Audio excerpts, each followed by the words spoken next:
नमस्कार. मी भाऊ चोरसेकर. तुम्ही बघत आहात प्रतिपक्ष. मित्रांनो, गेल्या काही महिन्यांपासून म्हणजे साधारणतः विधानसभा निवडणुका संपल्या, मंत्रिमंडळ झालं वगैरे वगैरे, आणि त्यानंतर हळूहळू एकनाथ शिंदे उपमुख्यमंत्री आणि मुख्यमंत्री देवेंद्र फडणवीस यांच्यात कसं वितुष्ट आहे, भांडणं आहे, धुसफूस आहे, हे सांगण्याची प्रक्रिया चालू होती. किंबहुना त्याचा तर्क पुढे आणून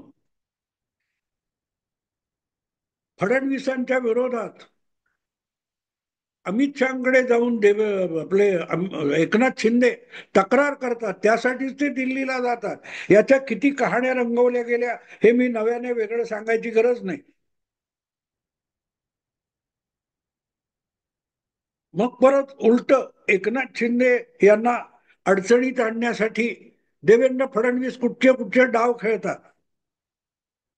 त्यासाठी त्यांच्या मंत्र्यांना कसं, त्यांच्या खात्यावर कसं लक्ष ठेवलं जातं, त्यांना गोत्यात घातलं जातं, ह्या सगळ्या कहाण्यात आपण ऐकत होतो. आणि अचानकपणे या सगळ्याला आता एक वेगळं वळण मिळालेलं. अगदी काल परवा तुम्हाला आठवत असेल तर अमित शहा मुंबईला आल्यानंतर तिथे सुद्धा एकनाथ शिंदे त्यांना भेटायला गेले होते. तर त्यांना कसं एक तास बाहेर बसवलं. पण या सगळ्यातून नेमकं काय साधलं जातं माझं डोकं चालत नव्हतं. आणि मध्यंतरी हा विषय मी घेतला होता. देवेंद्र फडणवीस आणि एकनाथ शिंदे यापैकी एक माणूस मला भेटलेला आहे. आणि आमच्या अगदी दोघांमध्ये गप्पा झालेल्या आहेत. आणि त्यामुळे त्यांच्यामध्ये जितकं काही चित्र रंगवलं जातं असं कुठलंही भांडण आणि वैमनस्य नाही, याचा क्लिअरन्स मी करून घेतलेला आहे त्या दोघांपैकी एकाकडून. आणि त्यामुळे असल्या स्टोरीज काय येतात, कोण पसरवतो याविषयी माझ्या मनात शंका होती. माझ्या मनात शंका होती. पण काल परवा तुमच्या मराठा आरक्षणाच्या निमित्ताने एकनाथ शिंदे हेच आंदोलनाच्या मागचे खरे सूत्रधार आहेत इथपर्यंत बातम्या आल्या. आणि आता तर असं दिसतंय की एकनाथ शिंदे यांना मीडियाकडून टार्गेट केलं जावं या पद्धतीत बातम्या रंगवल्या जात आहेत, डिबेट केले जात आहेत. आणि म्हणून मी हा विषय घेतलाय की आता पुढलं टार्गेट हे एकनाथ शिंदे, पण कोणाचं आहे? जे आपल्याला गेले काही महिने सातत्याने सांगितलं जातं, प्रामुख्याने निवडणुका विधानसभेच्या संपल्यावर जे प्रचंड बहुमत मिळालं त्यानंतर परत एकनाथ शिंदे मुख्यमंत्री होणार का, यावरून जो विषय चाललेला होता त्यामध्ये एकनाथ शिंदे नाराज आहेत, त्यांना मुख्यमंत्री पदावरून बाजूला व्हायचं नव्हतं, ही जी लाईन घेतली गेली ती अजूनही पूर्णपणे सुटलेली नाही, संपलेली नाही. मग त्याच्या इकडे तिकडे जाऊन आयदर फडणवीस त्यांच्या काहीतरी काड्या करतायत किंवा ते काहीतरी काड्या करतायत यावर मग मध्ये अजितदादा आणि देवेंद्र फडणवीस जवळ आलेत आणि दोघे मिळून एकनाथ शिंदेना कॉर्नर करतायत, या बातम्या रंगवल्या जात आहेत. पण जरांगे पाटील हा विषय निकालात काढला गेला ज्या तडकाफडकी, त्यानंतर ज्या प्रकारे एकनाथ शिंदे हेच कसे जरांगे पाटील यांचा बोलविता धनी होते हे सांगताना एकनाथ शिंदे यांना जाणीवपूर्वक टार्गेट केलं जातं असं मला वाटतं.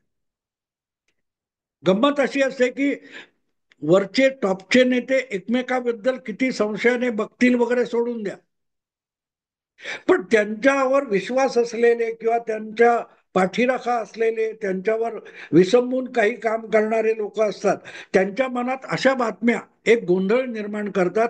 कारण नसताना एक काय म्हणतात त्याला असूया वगैरे निर्माण करतात. आणि अशा बातम्यांचा हेतू तोच असतो की संशयाचा किडा डोक्यात सोडून द्या. मी तुम्हाला आठवण मुद्दाम करून देतो की माणूस, उच्च पदस्थ माणूस हा हलक्या कानाचा असला तर अशा बातम्या ह्या विष पेरल्यासारखं असतात. आणि त्या किती पसरत जाऊन रौद्ररूप धारण करतात याचा एक नमुना तुम्हाला सांगतो. 2013 मध्ये जेव्हा नरेंद्र मोदी यांना भारतीय जनता पक्षाने लोकसभेच्या निवडणुकीतला पक्षाचं नेतृत्व करणारा नेता म्हणून निवडलं गोव्याच्या अधिवेशनामध्ये, त्यानंतर सगळ्या भाजपमध्ये एक जो उत्साह संचारला होता, त्यातून जागोजागी कार्यक्रम घ्यायचे आणि त्यात मोदींना बोलवायचं हे सुरू झालं होतं. त्यावेळेला कलानगरच्या मागच्या बाजूला असलेलं बीकेसी बांद्रा कुर्ला कॉम्प्लेक्स, त्यामध्ये जो हिरे बाजार आहे, प्रचंड प्रचंड डायमंड काय तो कोर्स वगैरे म्हणतात त्याला, तिथल्या व्यापाऱ्यांनी गुजरातचे मुख्यमंत्री असलेल्या नरेंद्र मोदींना सत्कार करण्यासाठी म्हणून बोलवलं होतं. आणि अगदी मुंबई काय तो विमानतळ आहे तिथपासून मोदींची मिरवणूक काढण्यात आली होती आणि त्या बीकेसी मधल्या भव्य ग्राउंडवर मोदींचा सत्कार झाला होता. त्यावेळेला 2 तरी मराठी वर्तमानपत्र मला अशी आठवतात की ज्यांनी शिवसेना आणि भाजप किंबहुना नरेंद्र मोदी आणि उद्धव ठाकरे यांच्या संबंधामध्ये विष कालवण्याचा प्रयत्न केलेली 2 वर्तमानपत्र मला आठवतात. कसं विष कालवलं जातं बीकेसी मध्ये, म्हणजे मातोश्री जिथे आहे त्या कलानगरच्या मागच्या बाजूला बीकेसी आहे आणि तिथे नरेंद्र मोदींच्या सत्काराचा हिरे व्यापाऱ्यांच्या संघटनेने सत्कार समारंभ घेतलाय आणि त्या मंचावर नरेंद्र मोदींसाठी भाजपचे गुजरातचे मुख्यमंत्री त्यांच्यासाठी चांदीचं सिंहासन ठेवलं गेलंय आणि बाजूला असलेल्या सोफावर शिवसेनेचे पक्षप्रमुख उद्धव ठाकरे यांना बसवलं गेलं. हा शिवसेनेचा, मराठी माणसाचा आणि उद्धव ठाकरेंचा अपमान कसा आहे याची वर्णनं 2 पेपरनी छापलेली मला आठवतात. मला सांगा मित्रांनो, एक साधा तर्क लक्षात घ्या, ज्या व्यक्तीचा सत्कार आहे त्याच्यासाठीच असं काहीतरी मोठं सिंहासन सारखं आसन ठेवलं जातं. उद्या मुख्यमंत्र्यांचा कुठेतरी सत्कार आहे किंवा आणखीन कोणाचा तरी सत्कार आहे आणि तिथे भाऊ तोरसेकरला एक पाहुणा म्हणून बोलवलंय, तो भाऊ कितीही मोठा पत्रकार संपादक असो, राजकीय नेता असो, त्याला मुख्य खुर्चीवर बसवणार नाहीत ना. जो सत्कार मूर्ती आहे त्यालाच त्या सजवलेल्या आसनावर बसवणार आणि बाकीचे जे निमंत्रित मान्यवर आहेत त्यांना बाजूच्या इतर आसनावर बसवलं जातं. तर उद्धव ठाकरेंना नरेंद्र मोदींच्या सत्कारात सिंहासनावर बसवायला पाहिजे, ही जी अशा दीड दमडीच्या पत्रकारांची अपेक्षा असते ती अपेक्षा नसते. त्यांना उद्धव ठाकरेंच्या मनामध्ये किलमिश घालायचं असतं की भाजप आणि नरेंद्र मोदी तुमचा जाणीवपूर्वक अपमान करतायत, तुमचा कमीपणा दाखवतायत. उद्धव ठाकरे हलक्या कानाचे असल्यामुळे त्यांना असल्या गोष्टी अपील होतात आणि त्यांच्या मनात तो विषारी किडा सोडला जातो आणि त्याचा परिणाम पुढे काय झाला बघितलं तुम्ही. शिवसेना भाजप युती तुटली, परत एकत्र आले, परत आले आणि एकमेकाचे आता हाडवैरी झाल्यासारखं होऊन गेले. पण त्याची सुरुवात कुठे झाली होती? मी जेव्हा सांगतो की विषारी किडा तुमच्या डोक्यात सोडला जातो, मेंदूत सोडला जातो, तो असा सोडला जातो की त्या बीकेसीच्या सत्कारामध्ये उद्धव ठाकरेंना सोफावर बसवलं आणि सिंहासनासारख्या चांदीच्या आसनावर नरेंद्र मोदी. अरे सत्कार मूर्ती नरेंद्र मोदी होता ना. पण ऐकणारे जर हलक्या कानाचे असतील तर त्यांच्या मनात हा किडा हळूहळू रौद्ररूप धारण करत जातो. सुदैवाने तुमचं देवेंद्र फडणवीस किंवा एकनाथ शिंदे हे दोघेही नेते असे आहेत, कमालीचा संयम आणि धैर्य त्यांच्याकडे आहे. विपरीत परिस्थितीवर मात करण्यासाठी आशा न सोडता टिकून राहणं हा गुण आहे त्यांच्याकडे. त्यामुळे ते दोघे हलक्या कानाचे नाही आहेत. पण तरीही ज्यांना प्रयत्न करायचा आहे ते हा प्रयत्न सातत्याने करत राहिलेत आणि गेली 8 महिने, म्हणजे त्याच्या आधी एकनाथ शिंदे मुख्यमंत्री होते आणि त्यांचं नाव सुद्धा देवेंद्र फडणवीसांनी घोषित केलं होतं. तरी देवेंद्र फडणवीस यांचा चेहरा पडलेला आहे, ते उपमुख्यमंत्री पदामुळे नाराज आहेत, या सगळ्या बातम्या रंगवल्या जात होत्या. आता एकनाथ शिंदेचा चेहरा पडलेला असतो, मग ते बैठकीला हजर राहिले नाहीत, ते तिथे आले नाहीत, ते इथे आले नाहीत, त्यांनी देवेंद्र फडणवीस हात वर केला नाही, त्यांनी वळून देवेंद्र फडणवीसांकडे बघितलं नाही, किंवा फडणवीसांनी कोणाला तरी हात केला नाही, एकनाथ शिंदे नाराज आहेत. म्हणजे मला त्या पु ल देशपांडेंच्या व्यक्तिवल्ली याच्यातलं एक आठवतं की ती एक मंदबुद्धीची मुलगी उखाणा घेते, कोपऱ्यात उभी होती, कोपऱ्यात उभी होती हिंद माता आणि बेमट्याचं नाव घेते माझा नंबर पहिला, या स्वरूपाचं जेव्हा वर्णन आणि विश्लेषण होतं तेव्हा या गोष्टींची दखल घेऊन निदान यावर भरकटत जाणारी जी माणसं असतात, वाचक असतात, त्यांना सावध करणं आवश्यक असतं, म्हणून मला हे बोलावं लागतं. आणि जरांगे पाटील यांच्या पहिल्या आंदोलनानंतर मुख्यमंत्री असल्यामुळे एकनाथ शिंदे हे सतत पुढे होते, पण पुढे पुढे करणारे नव्हते. एकनाथ शिंदे यांचा स्वभाव आहे, ईर्ष्याळ गडावर जी काय दरड कोसळली आणि भयंकर परिस्थिती झाली होती, तेव्हा हा माणूस मुख्यमंत्री असून पावसात भिजत भिजत त्या डोंगर टेकडी चढून गेला होता.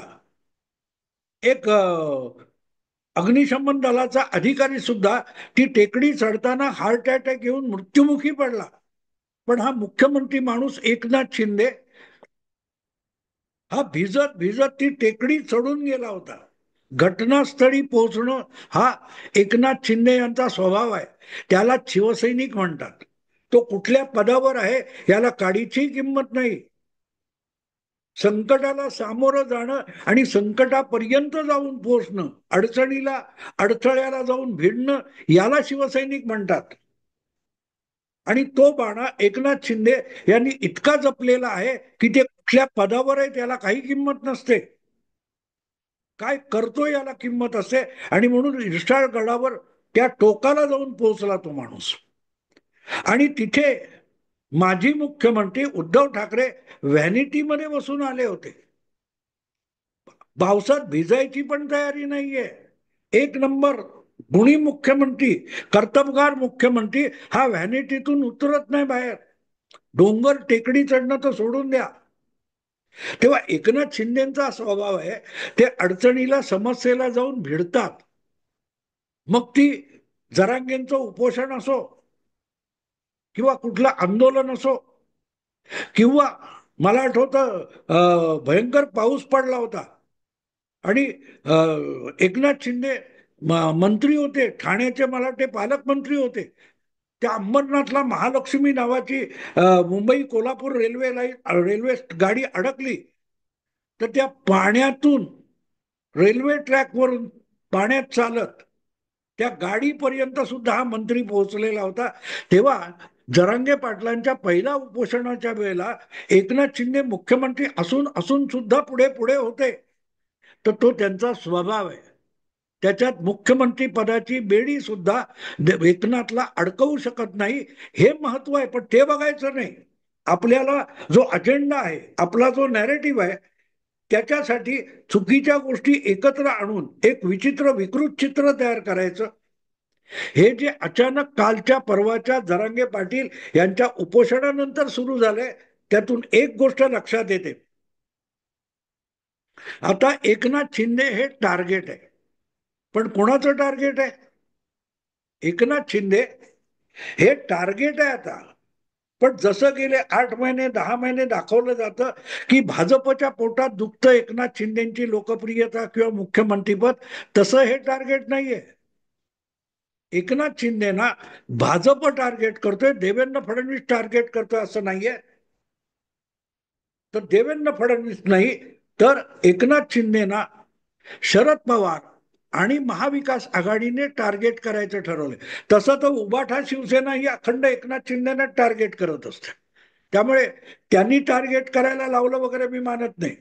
पण मला असं वाटतं की एकनाथ शिंदे हे आता शरद पवारांना आव्हान वाटायला लागले.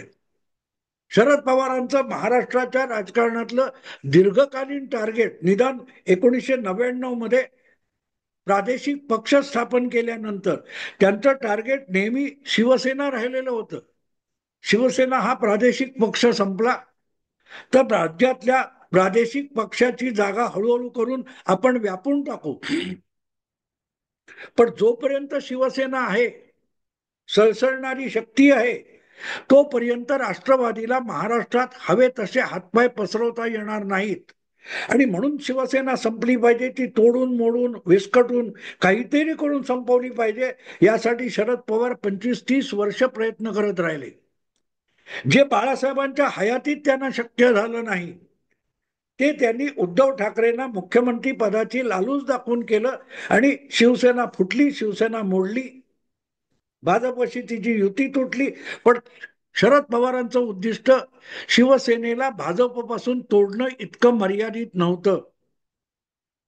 शिवसेनेचा संघटना म्हणून, पक्ष म्हणून, राजकीय ताकद म्हणून खच्चीकरण करणं हे शरद पवारांचं टार्गेट होतं. कारण ते जर खच्ची झालं, आणि याचं कारण आहे लक्षात घ्या, शरद पवार ऑक्टोबर 1986 मध्ये पुलोद वगैरेचा प्रयोग सोडून परत काँग्रेसमध्ये गेले आणि शरद पवारांच्या मागे जो तरुण त्या काळात काँग्रेस विरोधी म्हणून उभा राहिला होता तो अख्खाच्या अख्खा बाळासाहेब ठाकरेंच्या मागे गेला आणि बघता बघता शिवसेना ही महाराष्ट्रभर पसरली. त्यामुळे आपण जो बेस अँटी काँग्रेस म्हणून तयार केला होता तो शिवसेनेकडे गेला. त्यामुळे काँग्रेस पासून परत वेगळं झाल्यानंतर तो बेस आपल्याला मिळावा या रीतीने शरद पवार 1999 पासून प्रयत्न करतायत. पण बाळासाहेब हयात होते आणि शरद पवारांना ते शक्य झालं नाही. त्यामुळे युती म्हणून तोडून टाकले, भाजप पासून शिवसेनेला बाजूला काढलं आणि उद्धव ठाकरे यांच्यासारख्या दुबळ्या नेतृत्वाला गांजवून टाकलं. तर बरेचसे शिवसैनिक भाजपत जातील आणि शिवसेना म्हणून संघटना राहणार नाही. त्यामुळे भाजपमध्ये न जाणारा असा तरुण हा आपल्याकडे येईल ही शरद पवारांची अपेक्षा होती. आणि म्हणून तो जो बाळासाहेबांनी गोळा केलेला शिवसैनिक होता तो एकनाथ शिंदेच्या नेतृत्वाखाली टिकून राहिलाय, हे शरद पवारांचं दुखणं आहे. आणि म्हणून उद्धव ठाकरे परत उभारी घेतील याची शरद पवारांना अजिबात अपेक्षा नाही. उद्धव ठाकरे हे आव्हान नाहीये, भाजप हा पक्ष आहे तो आव्हान म्हणूनच राहणार आहे. अशा वेळेला शरद पवारांना आपल्या प्रादेशिक पक्षासमोर एकनाथ शिंदे आणि त्यांची शिवसेना म्हणजे ओरिजिनल बाळासाहेबांची शिवसेना हे आव्हान वाटते. आणि त्यामुळे ती बाळासाहेबांची शिवसेना संपवायची असेल तर एकनाथ शिंदे खच्ची केला पाहिजे.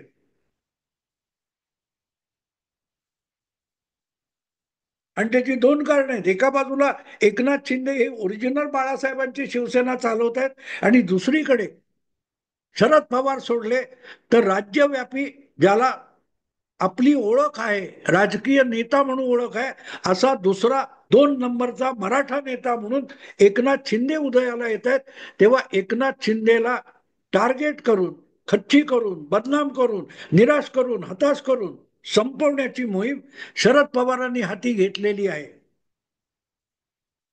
तेव्हा आता एकनाथ शिंदेना देवेंद्र फडणवीस टार्गेट करत नाहीयेत, भाजप टार्गेट करत नाहीये, एकनाथ शिंदे हे शरद पवारांच्या टार्गेटवर आहेत.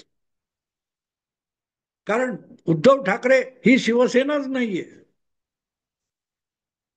त्यामुळे प्रादेशिक पक्ष कुठचा असेल तर तो एकनाथ शिंदेच्या नेतृत्वाखालची ओरिजिनल शिवसेना. आणि त्यामुळे ती शिवसेना संपवली तर मग आपल्याला आणि आपल्या लेकीला पुढल्या काळामध्ये एक प्रादेशिक पक्ष चालवता येईल ही शरद पवारांची अपेक्षा आहे. त्यासाठी अचानक पवारांच्या गोटातले बहुतांश लोक हे एकनाथ शिंदेना टार्गेट करायला लागले.